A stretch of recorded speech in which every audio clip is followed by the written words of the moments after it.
نحمده ونصلي ونسلم على رسوله الكريم اما بعد فاعوذ بالله من الشیطان الرجیم بسم اللہ الرحمن الرحیم. عزیزان محترم، وقت کافی ہو چکا ہے، کسی خطاب کی گنجائش نہیں ہے. حضرت کا ماشاءاللہ بڑا جامع اور مفصل خطاب آپ لوگوں نے سماعت کیا. حضرت نے کرم نوازی کری اور ہمیں ٹائم لیا، تشریف لائے. ہم تہہ دل سے ان کے مشکور ہیں اور آپ تمام علماء اہل سنت، عوام اہل سنت، وابستگان سلسلہ اشرفیہ سب کا شکریہ ادا کرتا ہوں جو لوگ اس محفل میں حاضر ہوئے. یقیناً جو لوگ یہاں پر حاضر ہوئے ہیں وہ خالی ہاتھ نہیں جائیں گے، انشاءاللہ میرے مخدوم کا فیضان لے کر جائیں گے. مخدوم سمنانی رحمۃ اللہ علیہ نے فرمایا کہ جو بھی میری بارگاہ میں آیا، میرے دربار میں آیا، چاہے دینی حاجت لے کر آیا یا دنیاوی حاجت لے کر، اللہ رب العالمین اسے ضرور پوری فرمائے. ہم سب الحمدللہ اسی عقیدت اور محبت کے ساتھ یہاں پر حاضر ہیں. آپ کا یہ 605 موسم جیسا کہ آپ نے سنا، آج 40 دن میں لوگ اپنے مردوں کو بھول جاتے ہیں، سال بھر میں بھول جاتے ہیں، لیکن یہ اللہ کے ولیوں کی شان ہے کہ 605 سال ہو گئے ہیں، لیکن آج بھی یہی نہیں، پوری دنیا میں آپ کے ماننے والے موجود ہیں. آپ کا عرس اسی طرح پوری دنیا میں منایا جا رہا ہے. کس وجہ سے آپ لوگ یہاں پر حاضر ہوئے؟ کیا آپ نے انہیں دیکھا ہے؟ کوئی کسی کو دیکھتا ہے؟ آپ حضرت کے خطاب سننے کے لیے ان کا نام سن کر آپ لوگ تشریف لائے. کیوں آپ ان کے خطاب کو پسند کرتے ہیں؟ کوئی ان کی شخصیت کو پسند کرتا ہے، کوئی ان کے والد گرامی کا عاشق ہے. تو جو جس طرح محبت کرتا ہے، کسی نے دیکھا ہے، کسی نے سنا ہے، وہ اسی محبت کی وجہ سے یہاں پر حاضر ہوا، حضرت کا خطاب سنا. لیکن ہم سب بارگاہ مخدوم سمنانی میں حاضر ہیں. پوری دنیا میں آپ کو کچھ منایا جا رہا ہے، لیکن کیا ہم نے مخدوم سمنانی کو دیکھا؟ کیا ہم نے ان کو سنا؟ کیا ان کی محفلوں میں ہم بیٹھے؟ لیکن کیا وجہ ہے کہ آج 605 سال کے عرصے کے بعد بھی ہم اسی طرح ان کی یاد منا رہے ہیں؟ جو اللہ کا ہو جاتا ہے پوری دنیا اس کی ہو جاتی ہے. اللہ رب العالمین کے خاطر سلطنت سمنان کو ٹھوکر مار دی.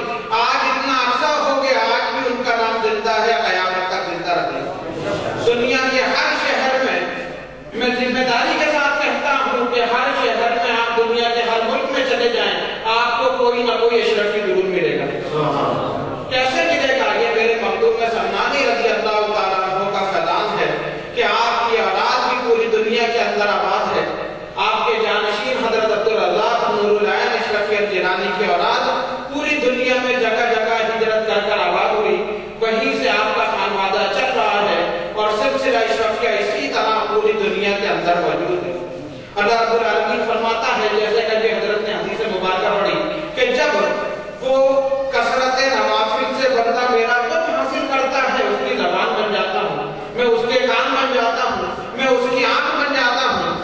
تو جب میرے مخدوم نے سلطنت سمنان کو ٹھوکر مار دی، اللہ رب العالمین کی عبادت میں اپنی زندگی کو گزار دیا، تو اب ان کی شان یہ ہے کہ ہم ان کے ذکر کو پوری دنیا کے اندر منا رہے ہیں. میرے مخدوم کی زندگی کا اگر مطالعہ کیا جائے تو آپ کو بے تحاشا ان کی کرامات ایسی نظر آئیں گی کہ جس سے حضور علیہ الصلوۃ والسلام کی اس حدیث پاک میں مزاج نظر آتے ہیں. ایک راجہ کو عقیدت ہو گئی، وقت کم ہے، ایک دو باتیں سنا کر اپنی گفتگو کو ختم کروں گا اور بارگاہ مخدوم سمنانی میں اپنی حاضری پیش کروں گا. راجہ کو عقیدت ہو گئی، حضور آپ کو کچھ زمین دینا چاہتا ہوں. فرمایا فقیر کو زمین کی کیا ضرورت ہے؟ ہم سے آپ سے کوئی کہے، ہم کہیں گے چلو کوئی زمین کا ٹکڑا ہی مل جائے، ایک دو مرتبہ جگہ مل جائے. لیکن ان کو کیا ضرورت تھی جو پوری سلطنت سمنان کو ٹھوکر مار کر آتے ہیں؟ فرمایا فقیر کو ضرورت نہیں زمین کی. نہیں حضور دینا چاہتا ہوں. کہا کیسے دو گے؟ کہا کہ اس پہاڑی ٹیلے پر تشریف لے چلیے، جہاں تک آپ کی نظر جائے گی وہاں تک میں زمین آپ کو دے دوں گا. یہ میری زمین ہے، میں وہ آپ کو دے دوں گا. فرمایا جہاں تک فقیر کی نظر جائے گی وہاں تک وہ نہیں دے سکتا. جہاں تک فقیر کی نظر جائے گی نہیں دے سکتا. نہیں سمجھا؟ دنیا دار آدمی تھا، اپنی طرح ولی کو سمجھ رہا ہے. آج تو لوگ نبی کو اپنی طرح سمجھ رہے ہیں. ارے ولی کی شان دیکھو، نبی کے اوپر اور ایمان کو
گزر رہے ہیں، مریدین ساتھ جا رہے ہیں، لطائف اشرفی میں یہ واقعہ موجود ہے۔ ایک مرید مولانا گل خانی ان کا نام تھا، ساتھ ساتھ چل رہے ہیں۔ آپ نے دیکھا ہندوستان کے اندر جگہ جگہ بت بنے ہوتے ہیں، مورتیاں خوبصورت سی مورتیوں کی تصویریں ان کو بنا کے پتلے بنا کر رکھے ہوئے ہیں، لوگ پوجا پاٹ کر رہے ہیں۔ جب وہاں سے گزرنے لگے، حسین و جمیل مورتی کے اوپر مولانا گل خانی کی نظر پڑ گئی، اس کے عاشق ہو گئے مورتی کے، اور دیکھنے کے لیے کھڑے ہو گئے۔ کوئی شخص اگر کسی خوبصورت چیز کو دیکھتا ہے تو دیکھتا رہ جاتا ہے، یہی حالت اس مرید کی ہوئی۔ پتہ ہی نہیں چلا، اپنے حضرت آگے تشریف لے گئے، کھڑے پھٹی آنکھوں سے اس مورتی کو دیکھ رہے ہیں۔ علامہ نے حضرت شیخ نظام یمنی رحمۃ اللہ علیہ لطائف اشرفی میں یہ واقعہ نقل کرتے ہیں، فرمایا جب میرے مخدوم آگے چلے گئے، فرمایا تھے وہ مولانا گل خانی کہاں گئے؟ پیچھے دیکھا سارے مرید ہیں، ایک مرید کم ہے، کہاں گئے؟ کہا حضور وہ تو وہی ایک مورتی کو دیکھ رہے تھے۔ چلو واپس کرتے ہیں، واپس پڑھتے دیکھا تو مولانا گل خانی اسی طرح مورتی کو دیکھ رہے ہیں۔ اس کے حسن و جمال کے اندر ایسے محو ہو گئے، پتہ بھی نہیں چلا، پیر و مرشد آگے چلے گئے، وہاں سے واپس پلٹ آئے۔ کیا ہوا؟ فرمایا کیا ہوا مولانا؟ اب ایک دم گھبرا گئے، ارے یہ کیا ہوا؟ میرے پیر نے مجھے اس حالت میں دیکھا کہ میں ایک مورتی کو دیکھ رہا ہوں۔ فرمایا کیا تمہیں اچھی لگتی ہے؟ شرمندہ ہو گئے، فرمایا کیا اچھی لگتی ہے؟ ہاں حضور اچھی لگتی ہے۔ فرمایا اس کی انگلی پکڑ کر کرو، چلو تجھے میرے مخدوم نے بلایا۔ نظام یمانی لکھتے ہیں مولانا گل خانی نے اس کی یہ چھوٹی انگلی چونلی جو ہوتی ہے ایک اور پکڑ کے جھٹکا دیا، چلو تجھے میرے مخدوم نے بلایا ہے، چلو تجھے میرے مخدوم نے بلایا ہے، چلو تجھے میرے مخدوم نے بلایا ہے۔ 3 دفعہ کہنا تھا، مورتی کے اندر جان پڑ گئی، چلنا شروع ہو گیا۔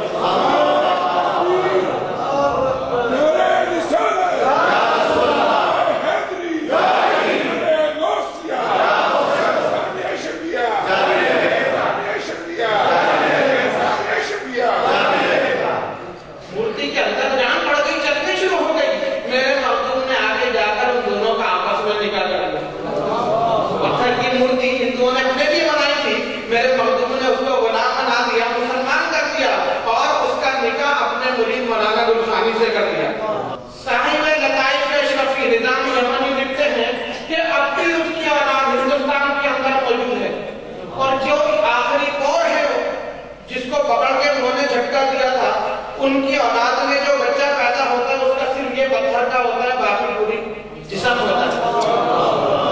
یہ زندہ کرامت ہے حضور مخدوم سمنانی رضی اللہ تعالیٰ عنہ۔ اللہ فرماتے اس کی زبان میں جاتا ہوں جس سے وہ بولتا ہے، وہ بندہ خدا نہیں بنتا بلکہ خدا کی ذات کا مظہر بن جاتا ہے۔ ایک سلطنت کو ٹھوکر مار دی، اللہ رب العالمین کے خاطر فقیر اختیار کر دیا، اللہ رب العالمین نے ان کے لیے ہر چیز کو مسخر کر دیا۔ آج 605 سال کا عرصہ گزر گیا ہے، آج ہم بھی ان کی محبت میں بیٹھے ہیں، پوری دنیا میں ان کا عرس منایا جا رہا ہے، لوگوں کے دلوں کے اندر ان کی محبت کو رکھ دیا۔ حدیث قدسی ہے نا، اے جبریل میں اس سے محبت کرتا ہوں، تم بھی محبت کرو۔ جبریل امین بھی محبت کرتے ہیں، آسمان والوں سے کہو محبت کرے، وہ بھی محبت کرتے ہیں، جاؤ اہل زمین سے کہو وہ بھی محبت کریں، وہ بھی محبت کرنے لگتے ہیں۔ کیا حضرت جبریل علیہ السلام ہر شخص کے کان میں آ کر کہتے ہیں کہ اس سے محبت کرو؟ نہیں، لوگوں کے دلوں کے اندر اس کی محبت کو ڈال دیا جاتا ہے۔ پھر چاہے ہزاروں سال کا عرصہ گزر جائے، ان کا نام زندہ رہتا ہے، قیامت تک زندہ رہتا ہے۔ یہ اللہ کے ولیوں کی شان ہے۔ لاہور کے اندر جا کر دیکھ لو، دادا ہندویری کا نام اسی طرح زندہ ہے، ان کے تصرفات بڑھتے چلے جا رہے ہیں۔ 1000 سال کا عرصہ گزرنے والا ہے دادا گنج بشکور، لیکن دنیا اسی طرح جوب در جوب ان کے مزار پر حاضر ہو رہی ہے۔ وہیں جہانگیر کا مقبرہ بھی ہے، جو دنیاوی بادشاہ تھا، اس کے ایک حکم پر لوگوں کی زندگی موت کے فیصلے ہوا کرتے تھے۔ آج جاؤ گے ویرانے میں پڑا ہے، بہت بڑا رقبہ حکومت نے اس کے نام کر دیا ہے۔ سب وہاں پر آتے ہیں، ٹیورسٹ آ رہے ہیں، سب آ رہے ہیں، ریسرچ کر رہے ہیں، لیکن کیا ہوا؟ صرف سیر و تفریح کے لیے آ رہے ہیں۔ اور ادھر جاؤ، اللہ کے ولی داتا گنج بخش کے مزار پر جاؤ تو صبح و شام قرآن مجید کی تلاوت نظر آتی ہے، صبح و شام مخلوق کا خدا فیض لیتی ہوئی نظر آتی ہے۔ یہ اللہ رب العالمین کے وہ ولی ہیں جنہوں نے اس کے خاطر دنیا کو چھوڑ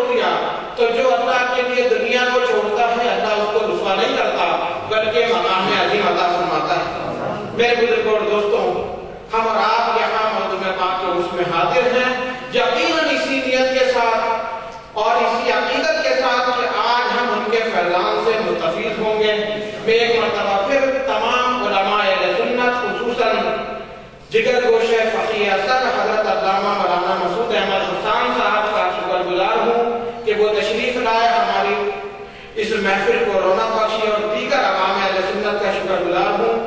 اللہ رب العالمین ہم سب کو فیضان معصومی سے مستفید فرمائے، اور ان تمام کارکنوں کو بھی شکریہ ادا کرتا ہوں، مبارکباد پیش کرتا ہوں جنہوں نے رات دن محنت کری، اس کے بینر لگائے اور اس میں اس وقت بھی اپنی ڈیوٹی انجام دے رہے ہیں۔ اللہ رب العالمین ان سب کو بھی فیضان معصومی سے مستفید فرمائے۔ وآخر دعوانا الحمدللہ رب العالمین۔ انشاءاللہ فاتحہ ہوگی اور اس کے بعد نماز کے بعد لنگر شریف ہوگا۔